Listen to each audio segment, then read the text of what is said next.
vous avez raison, nous sommes donc à la 11e édition de la journée de l'éducation et de l'excellence organisée par l'association fêtière du Boulouf, le Bouloudji, à l'intention des meilleurs élèves de ce terroir. Et comme thème, nous avons choisi l'école au service de la paix et de la stabilité sociale. Pourquoi ce thème? Ce thème parce que justement, on constate de plus en plus que l'école est un foyer de tension, surtout quand on va vers des joutes électorales comme l'élection présidentielle qui se profile à l'horizon, et c'est au mois de février prochain. L'appel que nous lançons à la communauté éducative, c'est que la paix doit être cultivée au niveau de nos établissements scolaires parce que l'école est le reflet de la société. Si véritablement on ne travaille pas à pacifier ces milieux, à stabiliser ces milieux, la gangrène va continuer jusqu'à atteindre justement les foyers sociaux, jusqu'à atteindre donc les maisons. C'est pourquoi nous demandons véritablement à tous les acteurs de travailler à instaurer cette paix, mais aussi cette stabilité sociale. Ce n'est pas seulement dans les actes, mais dans le discours, dans les faits, cela peut se refléter. Et je l'ai dit dans mon propos, l'enfant est un être extrêmement malléable et réceptif. Tout ce que son enseignant lui dit, il croit que c'est une parole d'évangile.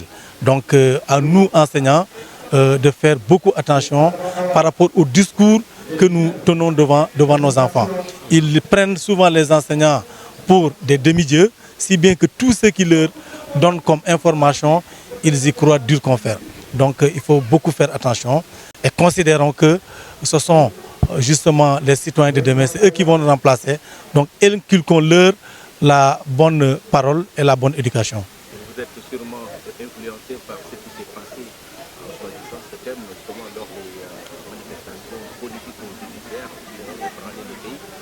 Est-ce à dire qu'aujourd'hui vous ne voulez plus comment de ces cas qui surtout dans les écoles dans cette région? Tout à fait, tout à fait. Vous savez, la région de Ziguinchor a trop souffert de la crise que toutes et tous ont vécue. Il s'agit de la crise casamançaise.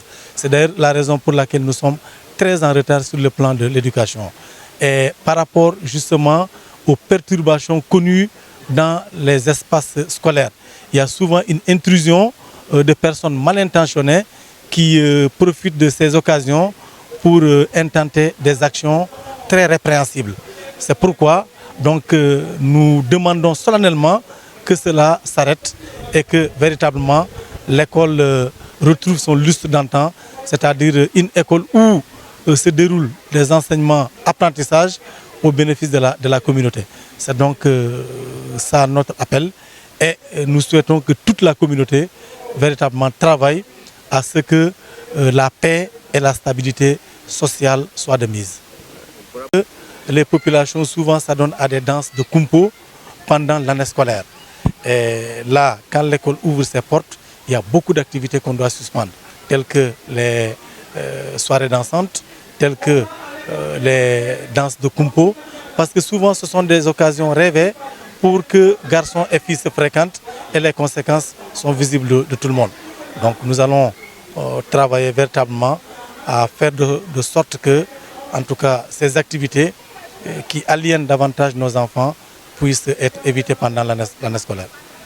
Vraiment, cette édition, c'était justement une édition qui devait être parrainée par des autorités de la région. Mais finalement, il y a eu des problèmes et vous avez été sauvé par une personnalité politique, mais une personnalité sociale qui voulait mettre comment ça met dans la poche pour sauver un peu cette édition.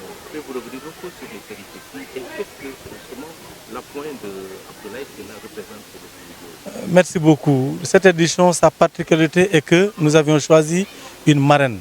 Malheureusement, à une semaine de l'événement, la marraine n'était pas injoignable et nous avons, comme de coutume, jeté notre dévolu sur le président Abdoulaye Sylla qui, une fois encore, est revenu ici dans notre terroir pour nous sauver. On se rappelle, au mois de septembre, c'est ce même président Abdoulaye Sylla qui a sauvé l'organisation du Bouloudji ici à Djimoun en mettant sur la table une enveloppe très consistante. Et cette fois-ci encore, lorsqu'on lui a donné l'information selon laquelle nous organisons une journée de l'éducation et de l'excellence à l'intention des meilleurs élèves du Boulouf. Il nous a dit, je vais mettre ma main. Et c'est ce qu'on a constaté.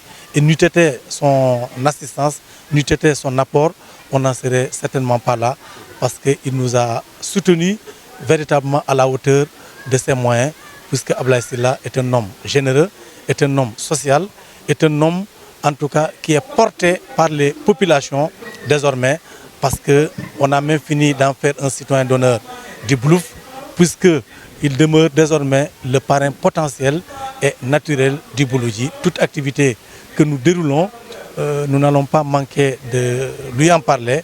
Et puisqu'il tient également à cette partie du Sénégal, je crois que le compagnonnage va être bénéfique à toutes les deux parties.